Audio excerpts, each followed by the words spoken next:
Welcome to Heaving Bosoms, the podcast where two best friends recap romance novels while making Great Gatsby analogies and also obsessing about Jeremy Lyons.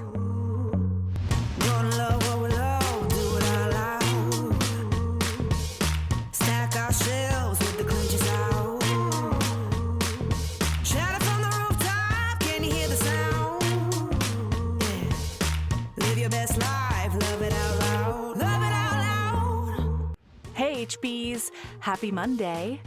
This week on the bonus feed, I tell Sabrina all about the latest fluffy rabbit hole I've been lost in. I cover The Rules We Break in Granville series by DJ Jameson, focusing on the stepbrother book. And yes, I've already told Naima all about it. Speaking of Patreon, I've got some amazing patrons to shout out. Hello, you generous, gorgeous butterflies. Welcome to Carolyn B, Comic Geekery, Angela L, Alana H, Elise S, Marta O, and Meredith B. Thank you for being part of our Patreon community. It means the world to us.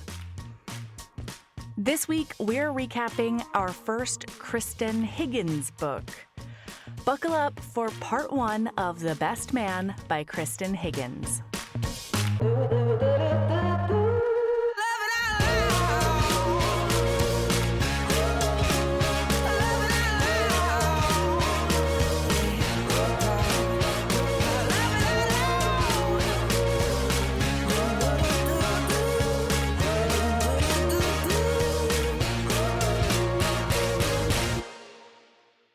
Hello, Sabrina. Oh, hello, Mel. Oh, golly. Man, full Buckle disclosure, up, listener. Okay. We fully just had like a 45-minute friend chat. Yeah. And that's after an hour and a half recording last night, where roughly half of that Patreon episode Hour and a is half? us going on 2 hours. tangents. It was closer to 2 hours. Fuck's. Oh. It's a long one. It was a lot Yeah. of tangents, though. It was. It was just us at 10:30 p.m. being our ridiculous selves. And soapboxing. Soapboxing and neurodivergent conversationing. Uh-huh. We're like, Oh, yeah, we for don't sure. necessarily fully align. Oh, man. And boy. But we both know what the other one is saying. It was just another. Oh, my God. I forgot about the ride or die. How did I already forget about that? It's been a long 12 hours, okay? Yeah. Anyway. Okay, can I tell you a story about bedtime the other night? Yeah, absolutely. Okay. So Michael was helping get ready for bed, and it was finally to the point where she was actually going to enter her bed, okay? And like, this is a big buildup. There's a lot of shit we have to do, a lot of rituals that have to happen before this will occur. Parents will mostly understand what I'm saying without actually going into detail. So she bumped her head on the side of the bed because like she's on the lower bunk. So before she could like do anything, she's like rubbing her head a little bit. And Michael looks at her and he goes, "You're okay. You're a big, strong girl." And then she's like tearing up and she makes a bicep at him like a weightlifter. She makes a bicep at him while saying tearfully, "Mm-hmm." And then she goes, "Maybe I'm not strong. I think maybe I'm a dumbass." Got into bed. Oh my God. Valor is everything to me. She's a Muppet. I can't wait. I already have. We legitimately need to make a plan for you and at least one child to come visit. Because my new house has an actual, and I already have the bed for said spare bedroom. A guest room. Yeah. So like, you wouldn't even be on a blow up mattress, Mel. Wow. Like, look at me. Incredible. Yeah, you're an adult. You're like a full ass grown human and stuff. Oh my God. Yeah. That's what I've heard. And I can't wait to be there to witness some of this, you know? Oh my God. Yeah. She's a loose cannon, that one, you know? He's just so entertaining. She's so funny. Me. I love her. Yeah. Yeah. Okay. Do you want to talk about this book? No. No. Is the answer, listener. No. But we're gonna. Okay? Mm-hmm. We're talking about The Best Man by Kristan Higgins. I've never read a Kristan Higgins, and I don't think I'll read another one if I'm not forced to. Yeah.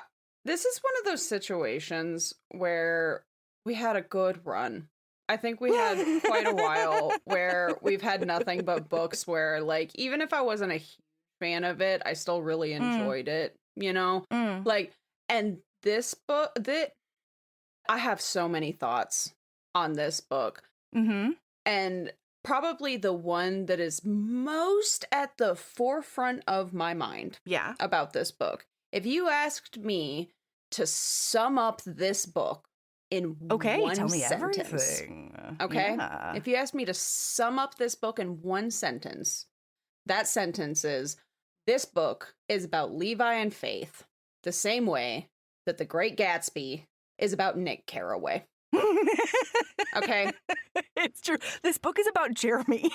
This book is about Jeremy Lyons. This book is about, boy, you're going to get some rants. Do you want to know why my 1 minute summation or like catchphrase summation? I would love to hear it, yeah. All I'm going to say about this book is big Susan Elizabeth Phillips vibes. That's exactly what I was also thinking. And at one point, I was thinking that it wasn't quite as egregious. No, it's, I mean, I will go on the record and say. I will also say that. It's not quite as egregious. But the parts that are egregious are. Wowee. And like, you can't even, like, there were things that happened in this book that made me go, when the fuck was this written? And the answer is 2013. No, 2002 originally published. Oh, it was republished in 2013? Yeah. Okay, that makes more sense, but I'm still not. Agreed, because I was like, 2013, the fuck? Okay, I was existing. 2002 makes a lot more sense. I was existing in a world where this came out in 2013, and I was... Hortified? I mean, yeah. Yeah. So, I mean, but then I have to say to myself, okay, in 2002, I didn't know literally anything. You know what I mean? And a lot of the stuff was not in the zeitgeist. Even when I thought it was published in 2013, I was like, okay, at this point, everybody thought it was okay. Even if you were like anti-gay as a pejorative, right? Even if you were like on that end of the spectrum as far as appropriateness and oppression and everything, I was still hilariously saying after watching RuPaul's Drag Race, I think, or maybe it was the fashion one. I can't remember. I think it was the fashion design one with Heidi Klum. Anyway. Important context. I was still, I think it kind of is. Well, yeah, it gives you a timeline, yeah. It gives you a timeline, and it explains why I thought it was okay to say that things are like a clusterfuck by saying it's a hot tranny mess. Because I had heard a person in that community say it, you know? And like, I didn't realize at that point in 2013 that like, no, even if it's okay for them to say it, it is super not okay for you, a cisgender, like privileged white woman, you know? Like, it's not okay. So, like, I try to give it some grace, but then she, like, does all the other Susan Elizabeth Phillips bullshit vibes with, like, a ton of fat phobia and a ton of, like... Oh, my God, it was constant. Chunky, except also, she's like, not at all. I swear to God. Okay, so there are 3 types of women in this book. Okay. Tell me everything. Actually, it's really a 4. It's a Punnett square, okay? Okay. Women are either sluts. Oh, sluts. Or worthy. Yes. And they're fat. Uh-huh. Or they're not. Or they're beautiful. I mean, maybe I shouldn't say that because the hero very clearly and outwardly not only calls her, like, chunky, but then also is incredibly physically and romantically attracted to her. Yeah. Oh my God. And he obviously thinks she and her body are beautiful, but by the end of this book, if I heard him talk about her tits one more time, if he mentioned her fucking tits one more time, I don't know what I was going to do. If this was a different book, there would have been titty fucking. But we didn't even get that. Frankly, I'm glad. You know? I didn't need this to be open door. Same. Not to mention that for since this book is actually about Jeremy Lyons, I was thinking to myself, man, I kind of want like a Jeremy book, but I do not want it written by this woman. I legitimately, there's no fucking way that we would have had an on-page sex scene that did not revolve entirely around Jeremy. If there was an on-page sex scene, no.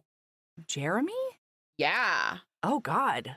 I mean, if we had an is more interesting to me. No. If we had an on, that's not what I'm saying, Mel. Let me clarify. If we had an on-page sex scene between Levi and Faith. Oh shit. There is no way that sex scene is not actually about Jeremy Lyons. Okay, so here we go. Context. The prologue is a Southern charm fairy godmother that we meet at the beginning and the very end. She is disembodied. We don't know who she is. She's just the voice of the town. She's probably some awful, quirky, for no reason and not in an actually fun way, person in this book. And like, also, why was she a tiny bit Southern even though this is set in upstate New York? ? Like, it's fine. Anyway, so they're set in upstate New York, and there's like this golden couple who are like 23 years old. Isn't Jeremy Lyons and his family originally from the South? Isn't there a they're mention from of Napa. They're Californians. Oh, they're from Napa. Oh, you're right. Very You're right. importantly. Oh, I'm so sorry. I probably mixed it up. I've been reading a lot lately. Yeah, you're fine. So anyway, this opens up and she's like, there's a golden couple, and it is Faith and Jeremy. And like, they're two winemaking family children, and they're just the perfect, and it's their wedding day. And it's going to be and she's so beautiful with her red hair and her chunky boobs in that dress. And the whole town knows it. And then, wow, much to our surprise, he leaves her at the altar because he comes out as gay. I have a quick question, Mel. Please. This is when we get introduced. Uh-oh. So you had read this book before I did, and you would give me a couple warnings. Yes. And so I went in with some understanding of what was probably coming. Mm-hmm. And frankly, you watered it down. But I have to ask you, I have an important question, Mel. Would you describe your ideal physical specimen of a man as a Romanian count? I was going to ask you that too. Thank you so much. I record scratched both times that book was read because it says, like, he was this beautiful. Jeremy was so handsome, 6'3", and I was like, oh yeah, all of this tracks, right? Okay. Yeah. And like, I wasn't even mad at this line. I actually had hope for this book at this line because it said Jeremy was so handsome, 6'3" of sculpted football god physique, his black hair and dark eyes making him look like a Romanian count. Notoriously sexy Romanian counts. I don't think I can bring a Romanian count to mind off the top of my head. Other than Dracula, maybe? Is that a Romanian count? Count Chocula? I bet he's a Romanian count. Well, because like all I hear is the word count, and I do think Dracula immediately. Yeah. And then Dracula does have, he's dark Eastern European hair and dark eyes. Yeah. I don't know what form of Eastern European, but yeah, exactly. And hey, if that is your ideal, that's fine. It was just so far out of left field. Well, especially because it's like, it's presented as a universal understanding. It's presented as like, this is one of the 5 Chris's that everybody this is peak. This is Hugh Jackman. That's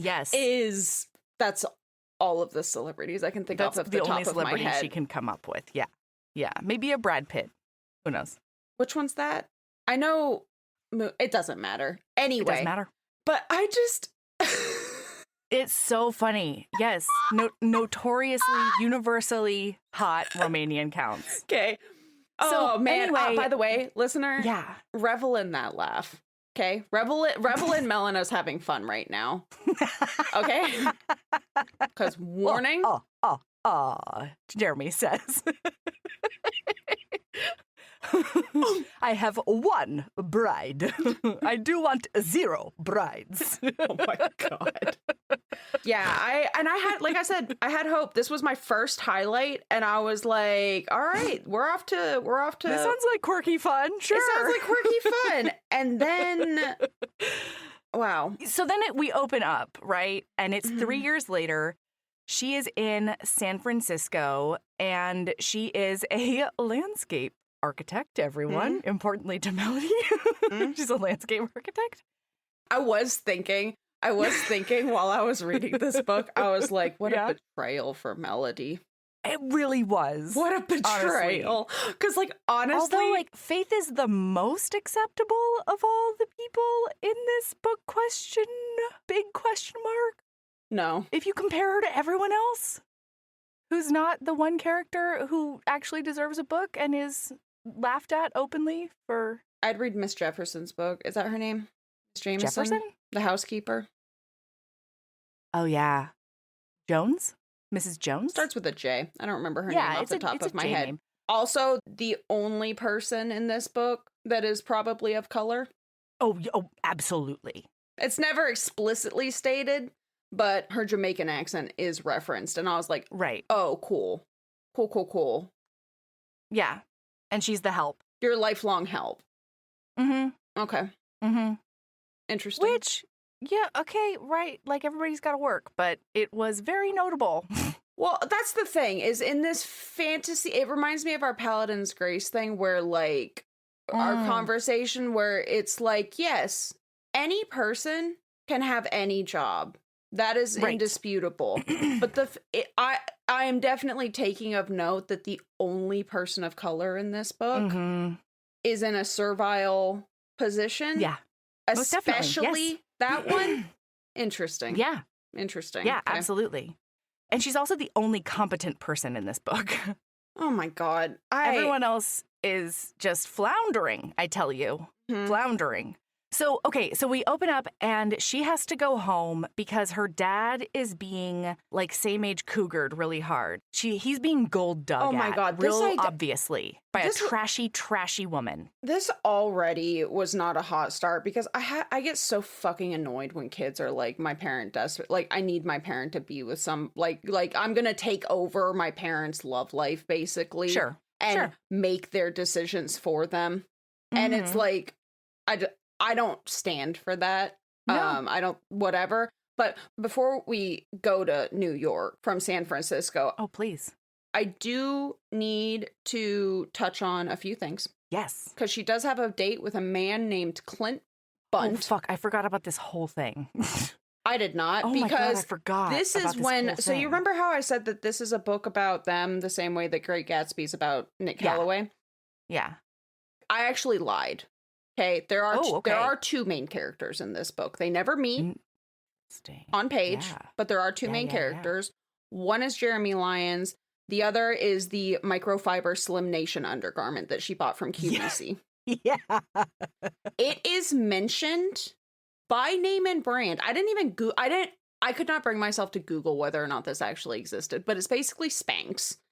And it is mentioned by brand name.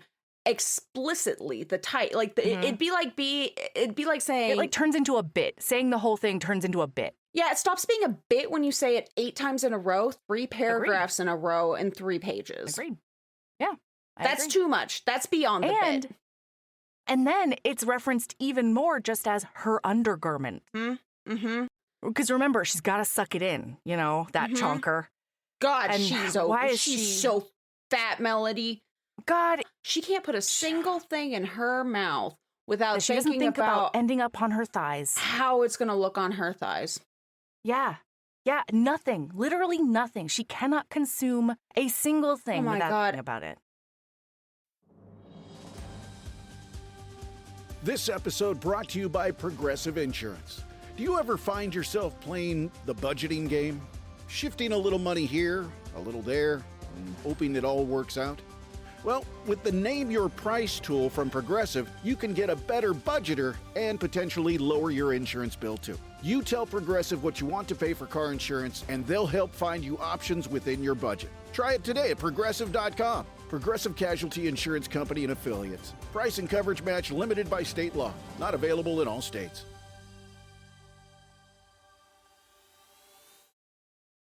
Also, I don't think a single person, including the people, the heterosexuals, the straights, I'm going to refer to them as the straights, since the gay people are referred to exclusively as the gays. The straights. It's wild. Yeah. I don't think a single of the straights in this book actually likes women, period. No. Or they don't each like other. women, period. Yeah. And actually, frankly, and that's not just like the straights who are sexually interested in women. This is all straights. Everybody in this book hates women. Yeah. And you know what? Even Blue. Blue doesn't hump a single woman in this book. How dare he? He doesn't. The golden retriever will only hump dude legs. Oh my God. Blue is a misogynist and I didn't see it the whole time? God damn it. Yeah, but yeah, listener, get ready for that. I'm just gonna go ahead and throw it out there. If you are a straight person and you use the term the gays completely unironically, I'm side-eyeing you if you say it ironically, okay? Depending on the context. But if you say it unironically, I don't trust you. I'll be cordial, but I don't trust you. Yeah. So I have a friend who he has like a subgroup of friends that they're all gay and like they get together and do shit together all the time. And so the shorthand we have for that specific group of friends is the gays. But that's like a total of 10 people. We're not talking about people at large. Well, not only like that, like because the other thing is like the speech kids well, is another group. That, and like, if you're all a part of the community, sure, it's less of a they self-identify thing. that way for sure. Yeah, and it's like Jason will say, "Oh yeah, I went with the gays." Yeah, and that's guess what? That's fine. That's fine. That's totally fine. But if you're a heterosexual person just talking about, oh my God, at one point, a child looks at another child and says, "Don't you know the gays make the best dates?" Oh, I have lots of highlights on that. At some point, I had to stop highlighting. I just had to for my own sanity. No, Jeremy's sexuality is almost like fetishized. It's not almost, Mel. This is okay, fair enough. Full fetishized. Like, all right. It's a miracle we know anything else about him other than the fact that he's gay and looks like a Romanian count. Right. Notoriously handsome. Notoriously handsome Romanian Universally counts. Accepted. Yeah, so she's on a date with this dude, Clint, though, and we meet our second main character. No, she's stalking him. When we first start, she's literally outside of his apartment with binoculars, stalking him in order to make sure that he is, in fact, straight and single and has a home, I think, ? And, like, is what he says he is. By the way, she this is the point where she's already referred to the gays multiple times, and I did start having moments where I was like, maybe I'm being a little hypocritical, because occasionally I do make the comment, man, I really just don't understand the straights. like and specifically in context situations like this where like sometimes like people, and it's not just straight people, but it's a lot of straight relationships. I'm just like, I don't think you actually like other people. Like, why are you making these decisions? Like, one of my favorite thing that I have a different friend who has this whole. You know what? I don't think of it as the straights though. Like, I don't use that specific terminology, but it is like heterosexual relationship, like het people. Sure. And I know it's a societal thing. I know it's because we live in a het society, and so there's like essentially unwritten. But that's also why you can say that without having the same context, because you're not talking about an oppressed minority group. You're punching up, if you will. I have a friend who my favorite, he has like a Facebook bit that will come up every once in a while that makes me really happy, or used to when I was ever on Facebook. I don't know if he does it anymore because it was a while ago. But he would post like an article about a gender reveal, like burning down a whole forest or something. And then being the caption would always, all it would say is, straight people must be stopped. I was like, that's fucking hilarious. And you know what? To be fair, I also don't understand the gay. Like half of the stuff in relationships between people, I just don't understand. Sure. So that's the craziest thing is as reading this book, I was like, man, all of this is bananas. And then I was like, but all of this totally tracks. People do shit like this all the time. Anyway, absolutely. Back to her. She is a stalker in the first beginning of this book. Also, she's bad at it. So, like, if you have the nerve to be a stalker, at least be decent. Right? Like, what? Get better. Yeah, be better. Okay? Strive to be more, okay? Yeah, if you're gonna commit a crime, then, like, good God. Go big or go home, lady. Right? So, she's stalking this guy, and then she's at dinner with him, and she is thinking about how, like, ooh, man, I'm glad that she, oh, this is the fourth date. I've kept my legs closed all the way up until now.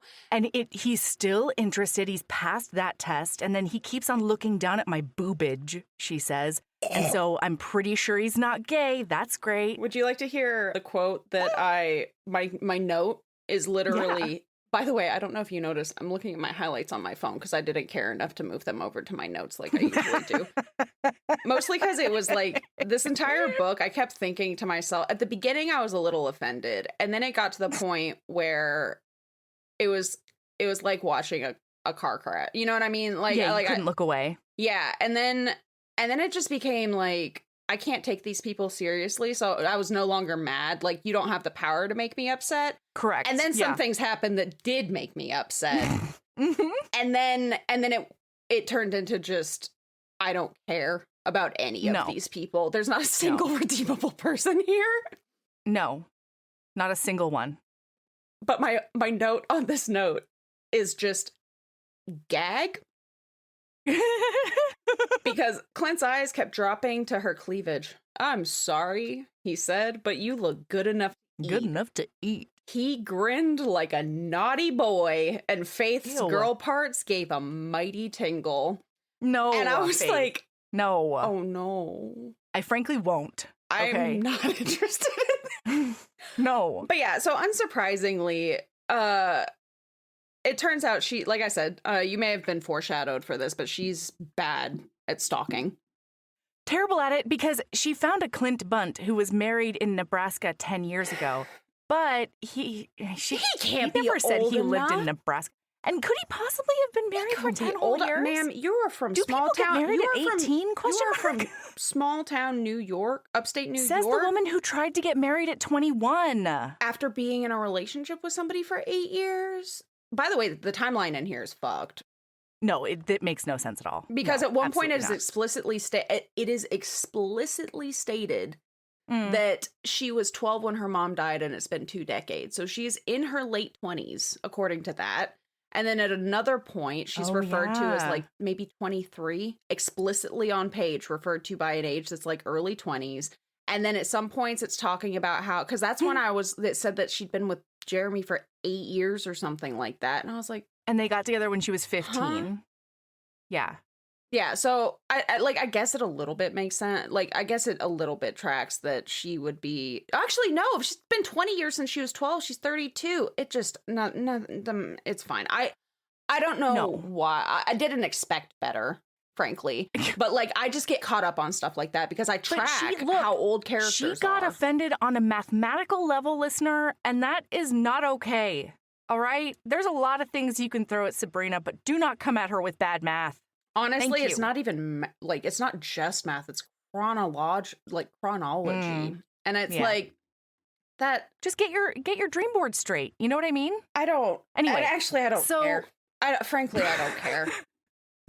So anyway, she's on this date and then the most unbelievable yet believable scene happens in which his wife just holds out a toddler to her and says, This is what he's ignoring. Are you talking to me, she asked. Yes, Oh, yeah, I'm because she talking says, to you, "This whore. whore." This is what he's missing when he's whining and dining you. Our son, our baby. She jiggled the toddler to demonstrate. Hey, no shaking the kid, Faith Don't said. shake the kid. Don't speak to me, whore. Mommy, put me down, the toddler commanded. The woman obeyed, jamming her hands on her, parentheses, thin, close Thin parentheses, hips. The waiter... Are there actual parentheses around there? Yes.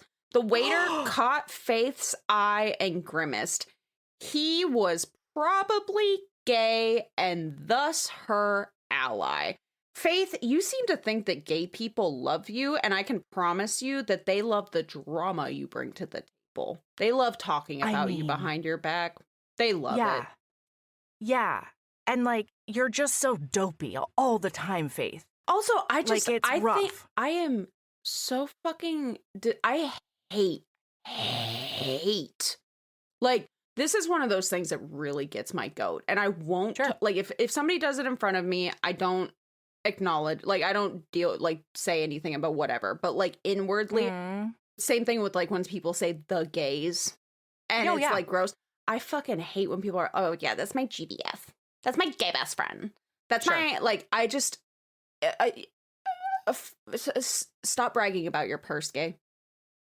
Stop bragging about your purse, gay. They're not a pet. Yeah, that's fair enough. Yeah, it does. It dehumanizes them a little bit. It does fully. That is a pet. That is not. And like I know that I am in a minority. There are lots of people, including gay people, who have no problem with it. It's a me specific thing. It's a pet peeve. But, like, fucking gross. And this is her thing, she has apparently she seems to think she has a passel of gay best friends, and they're all the time. They're automatic. Oh my God. And not to mention, there is something that rubs me a little bit wrong when anybody's like, oh, this person is a this. That especially when they haven't self-identified that way, you know what I mean? Like, the waiter didn't come up to the table and say, hello, my name is Steve. I liked Dick, and I would love to give you the specials today. Like, that didn't happen.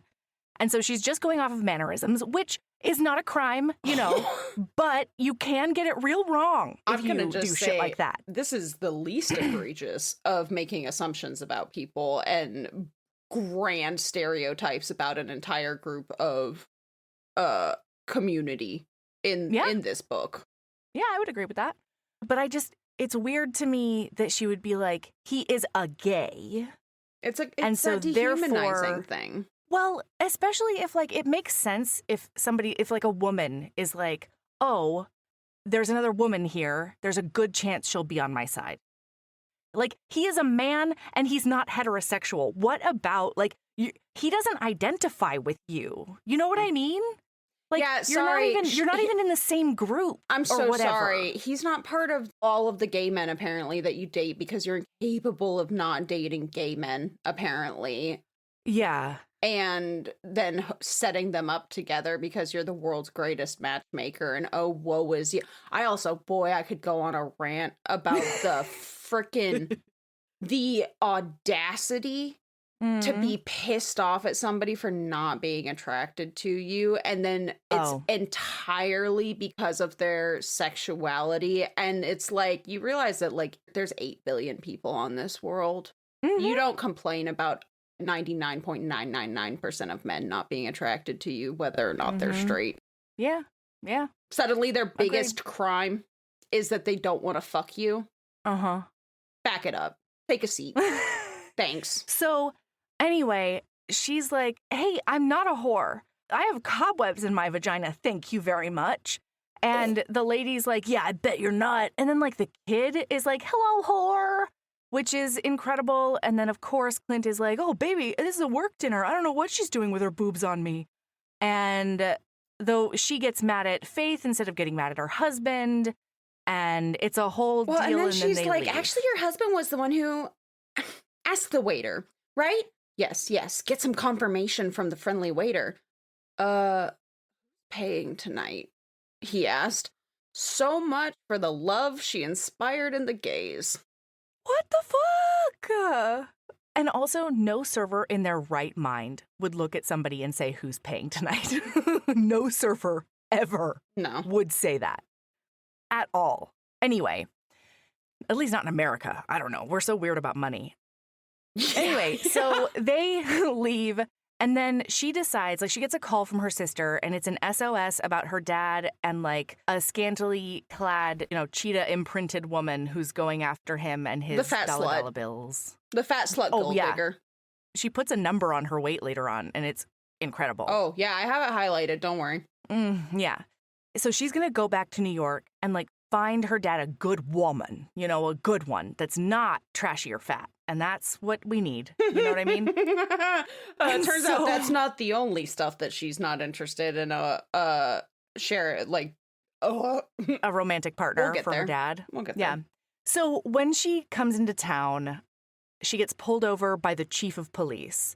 It turns out the chief of police is her her ex-fiance's best friend, and they've always hated each other, allegedly. And he gives her a ticket for, going faster because they lowered the speed limit or whatever since she's been home. And she's like, oh, aren't you just still a hemorrhoid? And he's like, I don't know if you should talk to the chief of police like that. And then she leaves. If she wasn't a perky little white lady, she would have been shot in this scene. And that's all I could think. There's no way she's making out of this scene without a fatal wound. Yeah.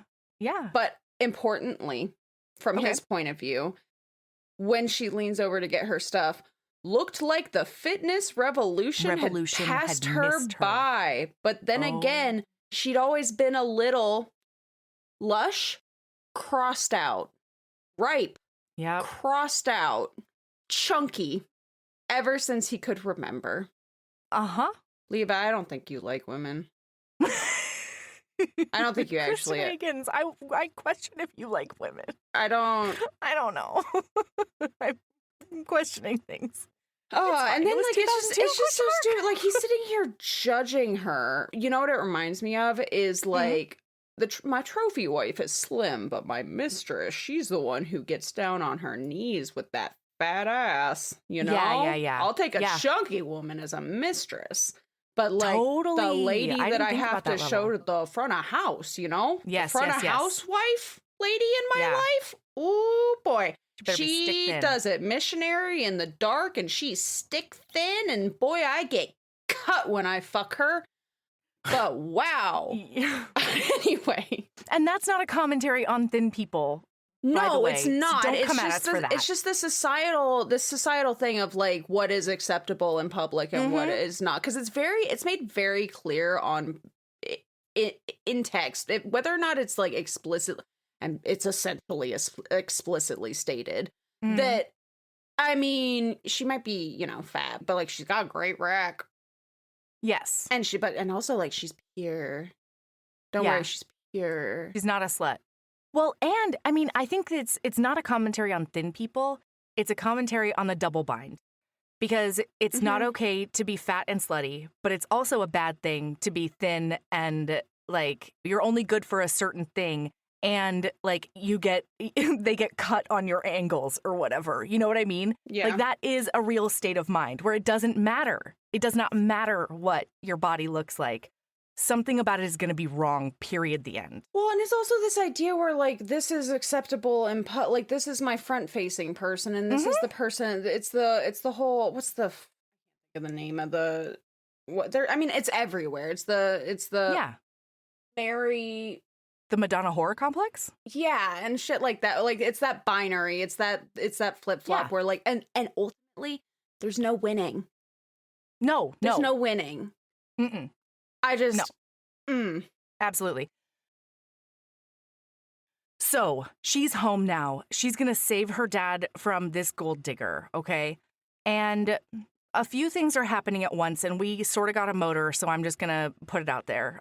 This book is also done in a lot of flashbacks, and they're out of time flashbacks. It's like whatever is related to the scene that just happened, or the thing that they're going to emotionally overcome next or whatever. So I'm just going to tell them their backstory. Is that okay? Yeah. And then we can tell them like what happens. I might. It's not even that interesting. I might chop in with some Please. key notes because I'm more interested in sharing random little shit than the actual story here. So I'm just going to let you go, baby. I'm into it. So their backstory is Faith is rich and Levi is poor. And then Jeremy comes to town when he's like a senior in high school, ? He's also a rich. And so he's on the football team. He's really good at footballs. He basically is a football. And so he and Levi meet that way. And Levi cannot believe that he like allows him into his house because he is so poor. Jeremy went around and shook hands with every damn member of the team. Hey, I'm Jeremy. How's it going? Nice to meet you. Jeremy Lyon. Good to meet you, dude. Uh-huh. Gay was the first word that came to Levi's mind, but no one else seemed to pick up on it, maybe because Jeremy could play. Hey, you want to hang out tomorrow? Man, this is later. Hey, you want to hang out tomorrow? Maybe catch a movie or just stay here? Levi took a long drink of pop, then glanced at Jeremy. Yeah, gay. He was almost sure. Listen, dude, he said, I have a girlfriend. Blah, blah, blah, blah, blah. And then, and then Jeremy's like, message cool. given, I'm straight. And then Jeremy says, cool. Well, you can both come if you don't have anything better to do. Jeremy paused. I don't know anybody yet. That's all.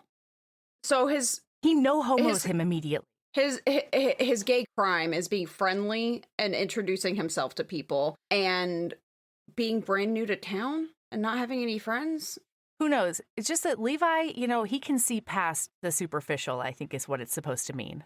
And he can't. Yeah, but and then on top of that, the way that Jeremy's parents are described in all of these back scenes where oh my God. They're terrified of him being gay. Of having a gay son. Continue. Yeah.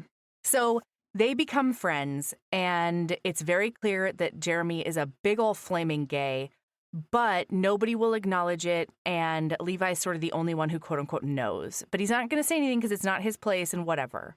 Mm-hmm. And so when they're at school, Faith has epilepsy. And so they've known from when they were kids that every once in a while, Faith will have a seizure at school.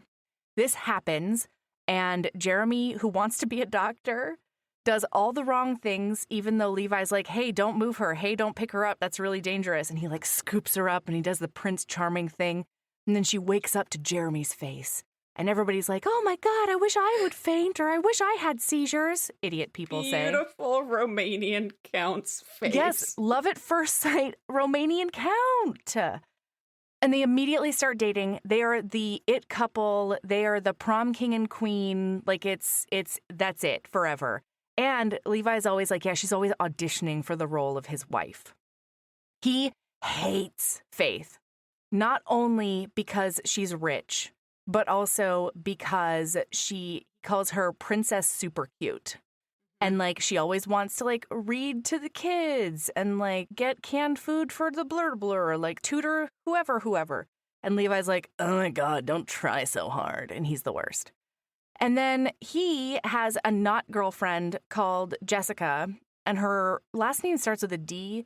And all I can remember is that Faith won't stop calling her Jessica Does, because Jessica's a big ol' slut. Unlike Faith, okay? Big ol' slut. Except objectively, she only fucks Levi in this book. That's what I've heard. Yeah. Anyway. Yeah, who knows? So then Levi has been abandoned by his father. And later on, he tries to get his dad to help him pay for college because he only lives 20 minutes away with a new family. And the guy's like, oh, I'm so sorry. I just got married and I just don't have the scratch. Sorry, son. And Levi's like, this fucking guy. That whole side plot. By the time we got to it coming back, You didn't care about him anymore? Care less. I don't care about any. By the end of this book, I did not care about a single person in here. Yeah. So then, the other thing about Faith that's very important is that when she was 12, she was the only person in the car when she and her mom were in a terrible car accident in which the mom died. And she has believed for her whole life that it was her fault because her mom was looking back at her, thinking she was on the cusp of a seizure. And that's why she never saw the other car coming, because they were T-boned. It's also why her sister supposedly hates her. Supposedly, her whole family blames her for her mother's death. Blah, blah, blah, blah, blah. Yeah. So now Levi's going to go to the army because he doesn't have the money for college. Jeremy's going off to play football for a college, and then Faith is going to go off to her school. And Levi's thinking, okay, so like Faith and Jeremy are going to break up, and like maybe Jeremy will find himself in college or whatever. And importantly, I think he looks at Jeremy and he's like, you're my best friend. And like, you know, that would never change. No matter what you told me, you can tell me anything and it won't change. And Jeremy's like, what? I have no idea what you're talking about. Then Jeremy and Faith get engaged. And Levi, when he like comes home to surprise his mom, and Jeremy asks him to be his best man. This is the one time in their lives that Levi looks at him and he goes, Jeremy, well, you're getting married? And Jeremy's like, yeah, isn't it great? And he's like, Jeremy, I always thought you were. And then he's like, do I say it? Do I say it? Do I say it? And Jeremy's like looking at him, getting more and more nervous as the pause becomes more pregnant. And then Levi goes, gay, Jeremy, I thought you were gay. And Jeremy's like, no, not at all. I don't know why you would think that. Da-da-da-da-da. And so Levi's like, okay, I said it. He said he's not. He said he loves Faith. He wants to marry Faith. Like, that's the train we're going on, right? But then when they get there to the altar, I don't know if like I want to know, Kristan Higgins, God damn it. You give us so many fucking flashbacks, but you can't give us the flashback of why Levi thinks it's okay to say, to be the person who says it so they don't have to keep their peace or whatever, you know? They object. And I want to know how that happened, because the night before, Jeremy called Faith and he was like, I want you to know that being your husband is like the thing I want most in the world, or something like that. And Faith has had a weird feeling in her tummy all day, but she's like, it's just nerves. I want to marry Jeremy, obviously. And then Levi just very quietly goes, Jeremy, when the preacher is like, does anyone object? And then Jeremy, sweating like crazy, looks at Faith and he's like, Faith, honey, I gotta talk to you. And she's like, what? No, we're so close to being legally bound. Let's keep going. And he's like, no, we gotta talk to each other. And then Levi, apropos of nothing, just grabs Faith by the arm and drags them both like downstairs to the basement of the church. Mm-hmm. Was this coordinated beforehand? Was this a unilateral mission by Levi? What is happening right now? I took it as he couldn't stand to watch his best friend make the worst mistake of his life. And frankly, one of the things that is a recurring theme in this entire book is adults infantilizing other adults and not letting them make their own decisions. Yeah. And this is one of those. Yeah. I just don't think he could watch this train wreck happen, and he was taking it upon himself not to let it go there. I get that. What I don't understand is that Jeremy goes along with it. Because he just as easily could have been like, the fuck, Levi? Like, let's keep going. But Levi knows somehow that Jeremy is going to back out if he has the opening. I want to know if that's a gut feeling or if, like, Jeremy said something funny backstage or whatever. Oh, you want the, like, it's not, you can make your own assumptions about how everything went down, but, like, you want to know exactly, was it? Yeah, I want to know why Kristan stated? Higgins thinks Levi thinks it's okay to do this bullshit.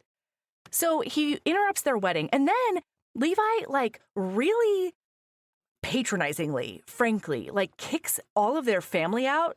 He's like, these two need a minute to talk, and so please, get out. But then he stays? And Faith is like, why is Levi here? Does he have to be here? And Jeremy's like, I would like him here, which makes me think maybe they had a conversation? Like, I don't understand. So I don't know. I don't understand. Of anything in this book, maybe that's like one of the things. They're best friends, and they, like, it has been explicitly stated many, many times on page that these men are best friends for the last 10 years. Jeremy is Levi's lifeline while he's out at Afghanistan. And Levi is, at the very least now, aware that Levi He's the one person accepting who said it out loud. and said the quiet part out loud. Yeah. And made him accept things about himself, except that he did not previously know. This did just track as they're just best friends being there for like, I guess. I don't like it. It's weird to me that he would be there for a private couple conversation, I think. But it's, I guess, romance reasons. I mean, I could also see not Levi, like it's weirder for Levi to stay than it is, I think, for Jeremy to ask him to stay.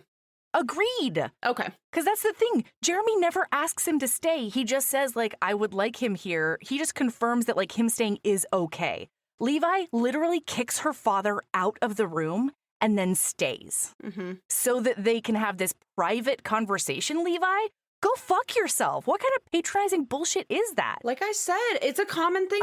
This entire book, it's wild. This is a infantilization. Yeah. So he stands there at ease, basically, in like his dress uniform, while Jeremy tries to confess to her that he's gay because he suddenly came to the realization, I guess. And he tells her, like, I didn't know for a really long time. I really thought that, like, we were perfect and something would click, but I do have to picture Justin Timberlake in order to fuck you. And she's like, oh, God, oh, my God. And she goes on a real ignorant little spiel. And, like, I get it. Emotions are high. But she says, Jeremy, you can't be gay. You're a terrible dancer. You're a terrible dresser.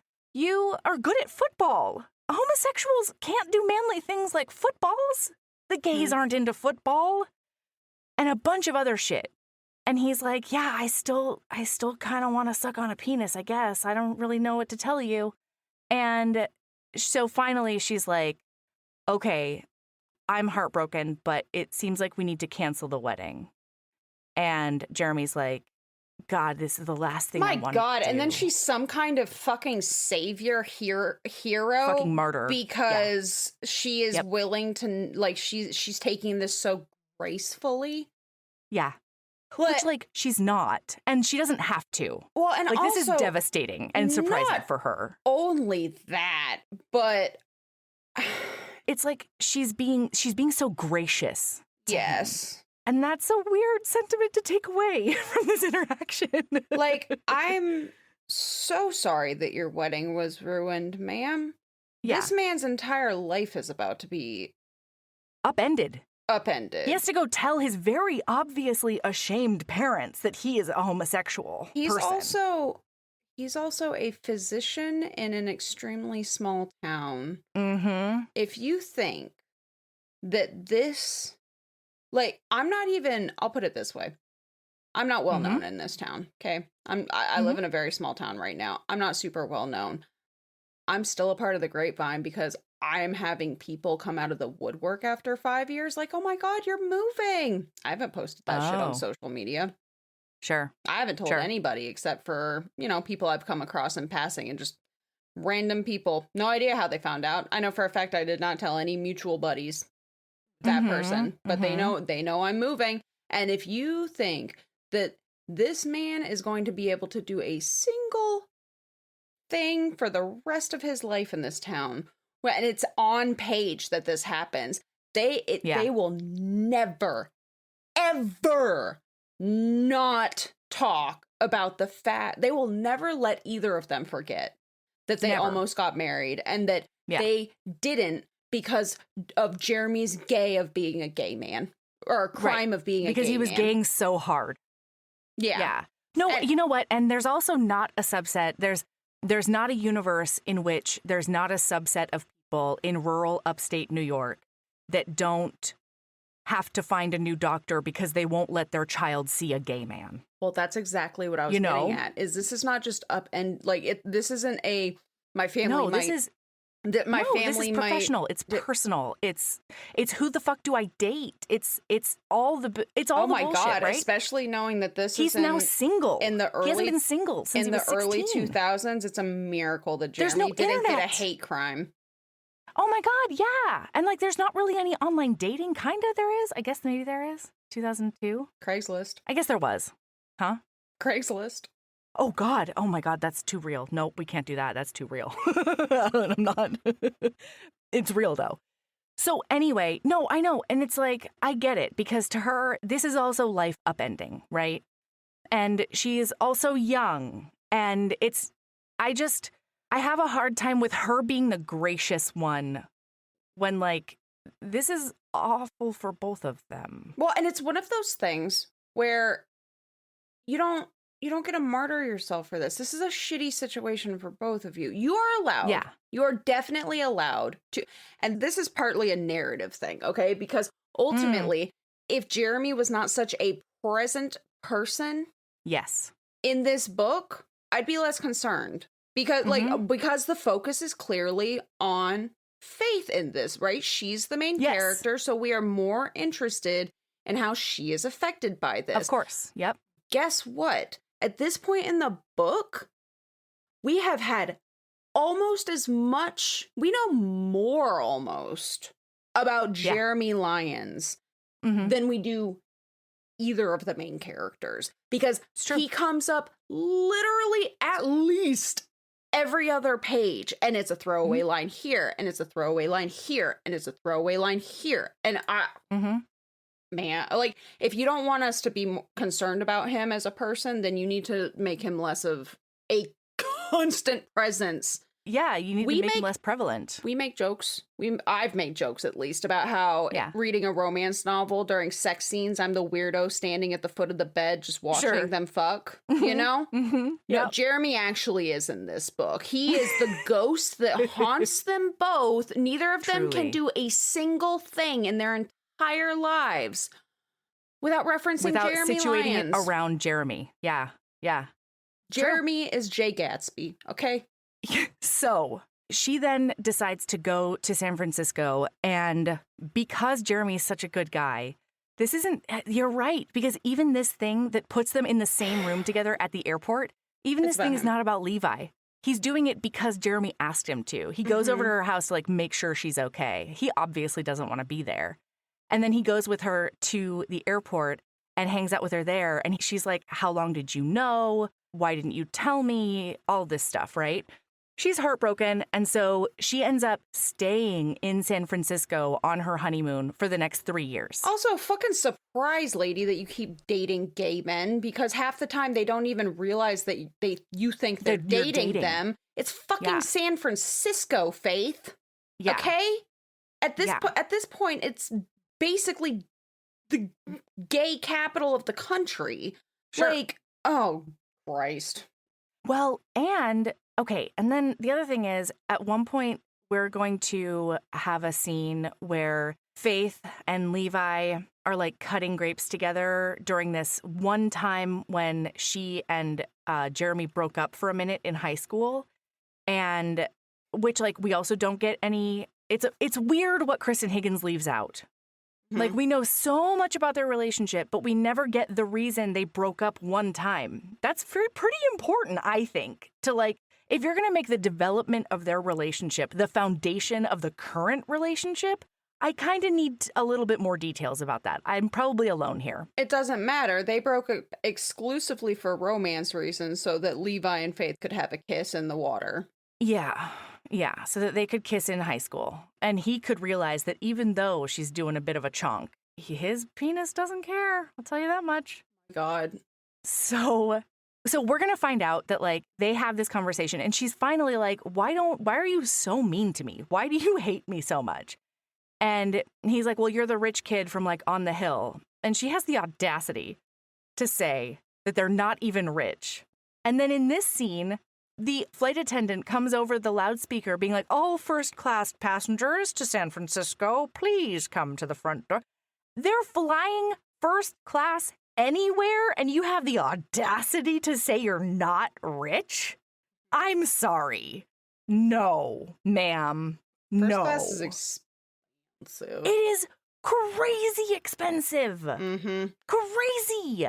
Also, I don't know. Maybe growing up poor is its own. You know what I mean? Like, because I've heard people say that they're like, I'm not rich, and I'm like, you don't have to worry. Like, you own a vineyard, okay? Like, we're talking about two different things.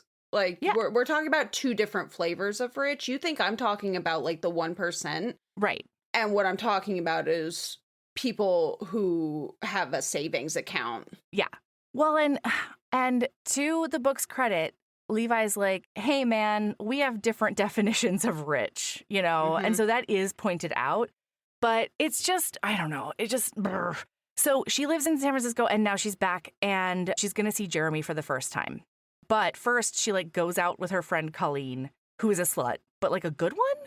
Question mark? I will say I loved Colleen hitting on her dad every single time she saw him. Constantly. Yeah. It made me really happy. It creeped me out a little bit, but it also made me happy. Anyway, she sees Jeremy come into this restaurant unexpectedly. And so she runs into the bathroom to avoid him. Then she tries to pee, and her sweater dress gets sucked down into the toilet, which is a wild thing to happen. This is my favorite scene in the entire book. Absolutely. Because she well, she starts talking about, like, it's like opposite Winnie the Pooh. And but like specifically, it's this whole thing about this extremely aggressive auto-flushing toilet. And you know those toilets. I identified with this. Yes. I do. You do. Those They're toilets terrifying. Where you walk into the bathroom and you can hear somebody else flush, and then you like open the door like there's a wild animal in there clutching your things to yourself. Like, my God, if any of this falls in there, I'm never seeing it again. Colleen makes the remark that the toilets would eat a baby. Don't go in there with your toddler. They're hungry. You're gonna lose your toddler. And it eats her whole sweater because she had to untie her sweater, her top-only sweater, because she mentions that she's wearing a skirt. Like, if it was a sweater dress, I would be fine. But it's not. And I don't know why she has to untie this thing. So she can pull down her slim fit microfiber mini undergarment. Oh my God, it's the Spanx. They go all the way up to her tits, Mel. At one point, right. I have a question for you. This is way later in the book. Yeah. They have sex. Mm-hmm. And she makes a comment about how if he's staying the night, she has to go hide her undergarment. And he's like, I've already seen it. And I've seen your undergarment. Are you telling me she's wearing it right now? No, it's on the floor. He's saying they had to like pull her out of it. Okay. Girl, it was like... Because I read that and I was like, did you cut a hole? No, she didn't unsnap the pussy snaps in order to have sex with him. I think it's cute that you think there's a snap on this. Why? Oh, no, there couldn't be because she has to undo her whole shirt. Oh, yeah. In order... Anyway, the logistics are wild. So she's like, well, now I can't go out there.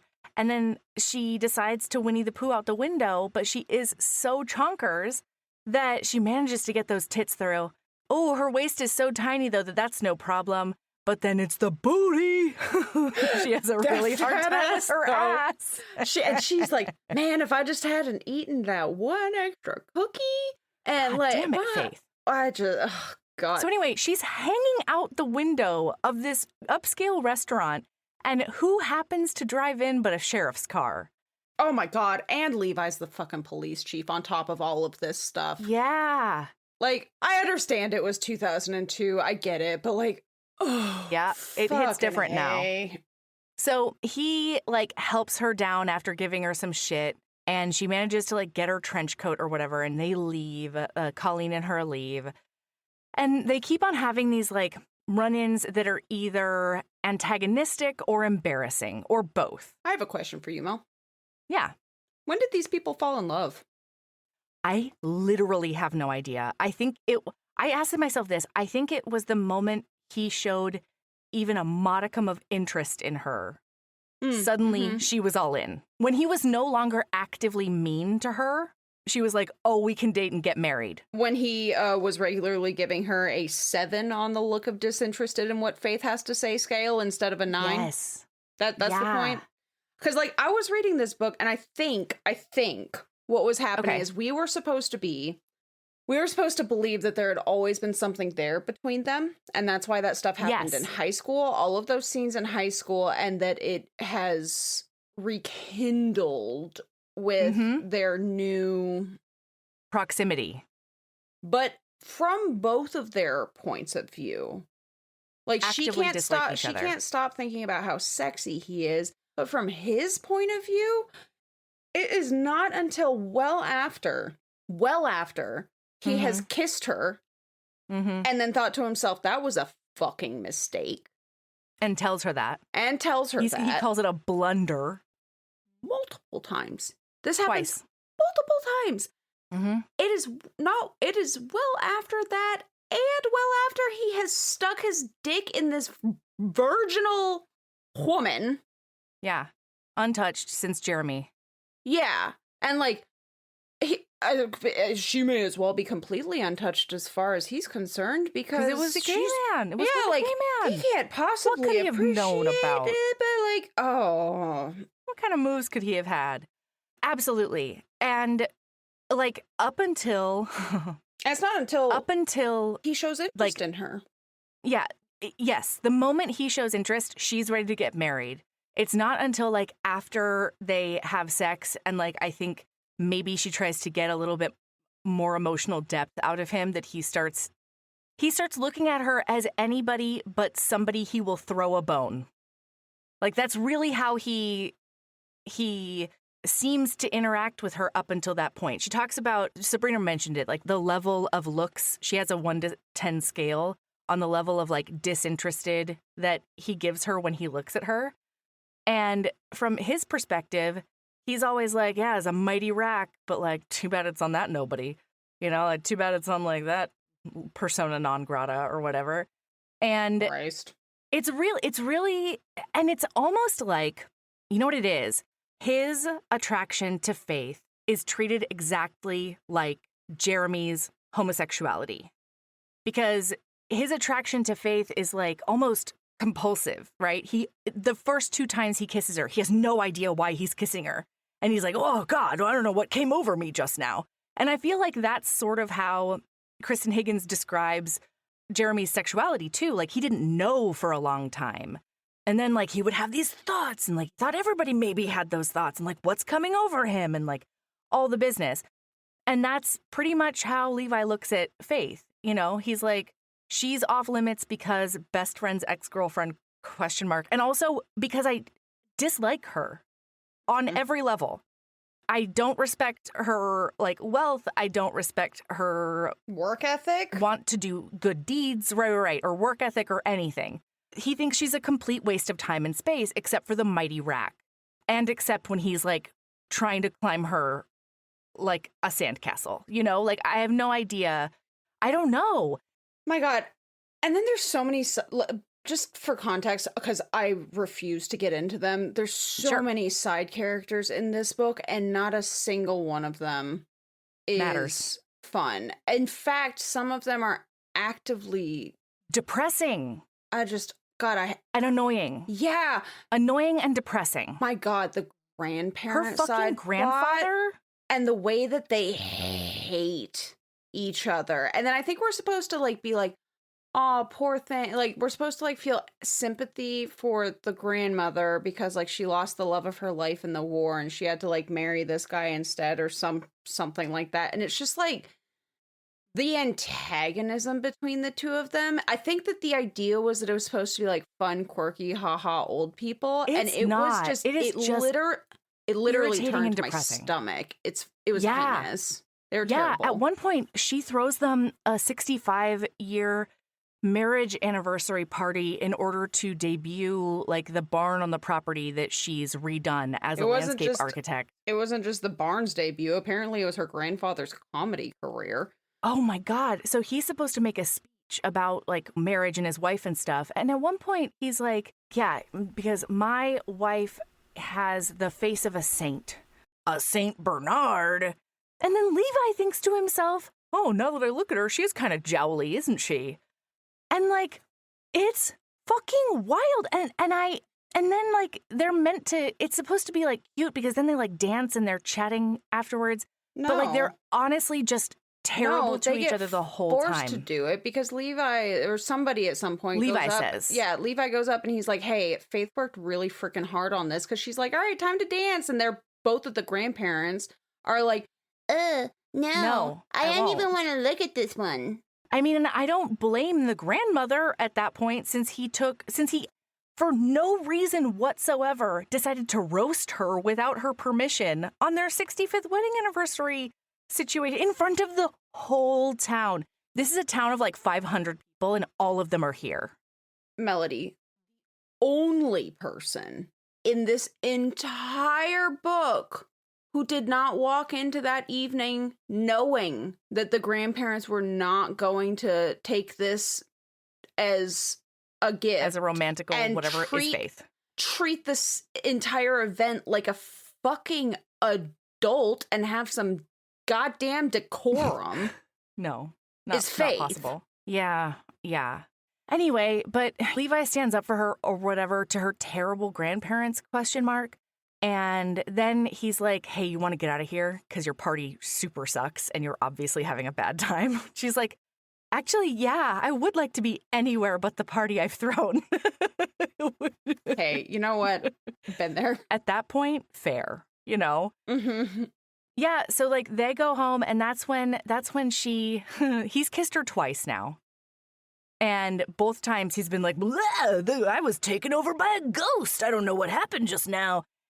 So she's standing there being like, okay, we've been here for 18 minutes and he hasn't like gotten his dick out. So I don't super know if he understands that I wanted to bone when we got back. So she looks at him and she says, oh, should we get this party started or what? And then she's like, oh my God, who said that? Who says that? And then she says, are you going to do me or what, Levi? This is also, I did enjoy this part where she just looks him dead in her face. I was like, girl, we all been there. Fair enough, Faith. We've all been there. And so then he comes up and they end up like making out and it's this whole thing. And he finds out that she hasn't had sex since Jeremy. This is when he finds that out. Mm-hmm. He's pretty stoked about it because she won't have any reference for how terrible he is in bed. Apparently he's a fucking stallion or whatever. I don't fucking know. And, also I forgot to tell listener, that a year and a half ago, he was married for 3 months to a lady who was also in the army. And then she left him and he was heartbroken. She's the rare skinny slut. Yeah, yep, that's the one. He comes and looks at her. And this is a great example of what I mean that Jeremy's the star in a scene if they had sex.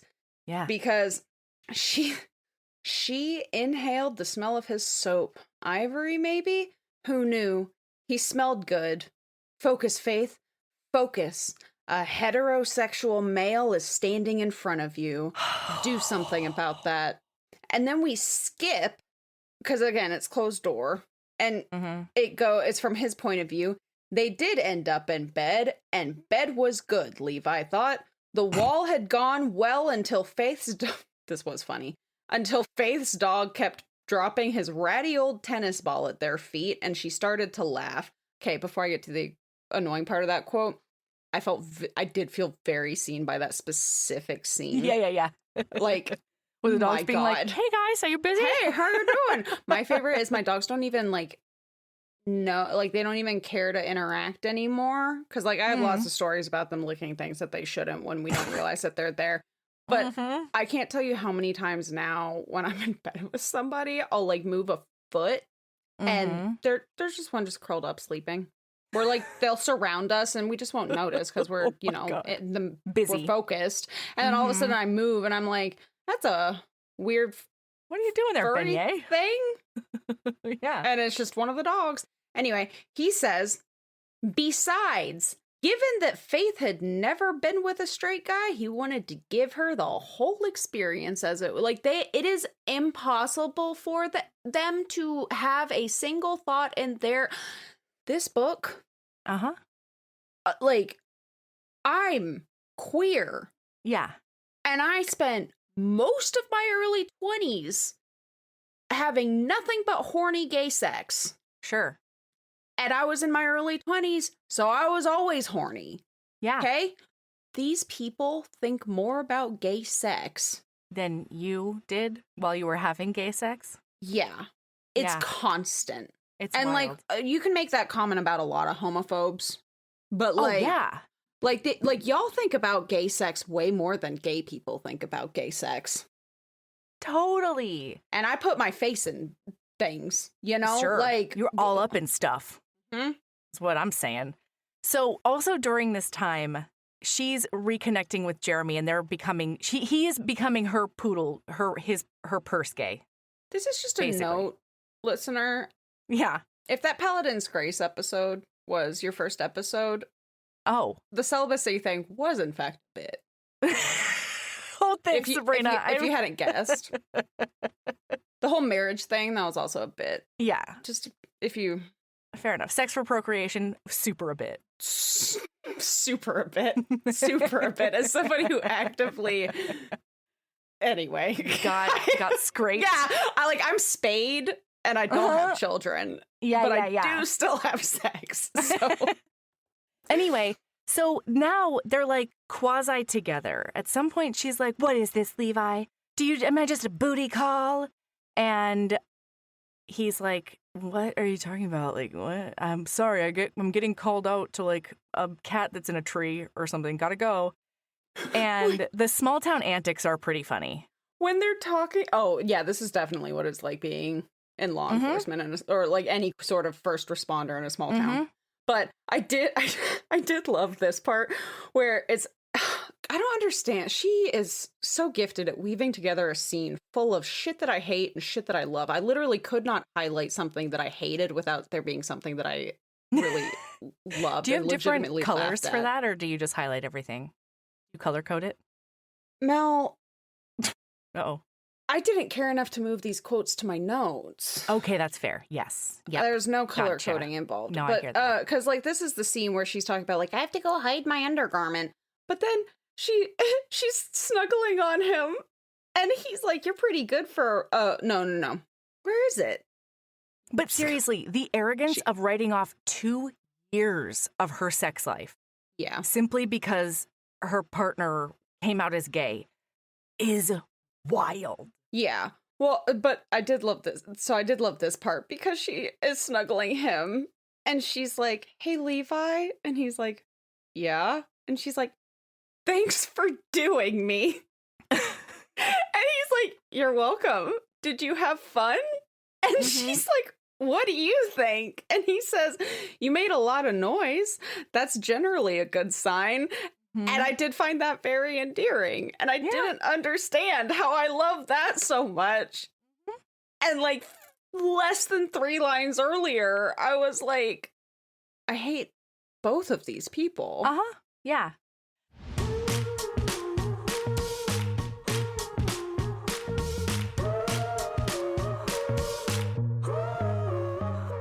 That's where we're going to stop for today. Tomorrow, we'll get the rest of the story for these 2 idiots, and we'll also get all that transphobia we've been talking about. See you tomorrow. Can't wait. Heaving Bosoms is produced by us, Melody Carlisle and Sabrina Bradley. Editing is done by me, Melody Carlisle. Our theme music is by the incredible singer-songwriter Brittany Fonts, and our art is by the ultra-talented author Kate Pryor. If you like our show, remember to follow us on your favorite podcast app, rate us 5 stars, and leave a review. That one small action is a huge way to help the show. If you want to get in touch with us for advertising inquiries or anything else, you can email us at heavingbosomspodcast@gmail.com. If you want more of us, visit patreon.com/heavingbosomspodcast. You can also find us on Instagram at Heaving Bosoms, on TikTok at Heaving_Bosoms, and in our Facebook group, the Heaving Bosoms Geriatric Friendship Cult. See you tomorrow.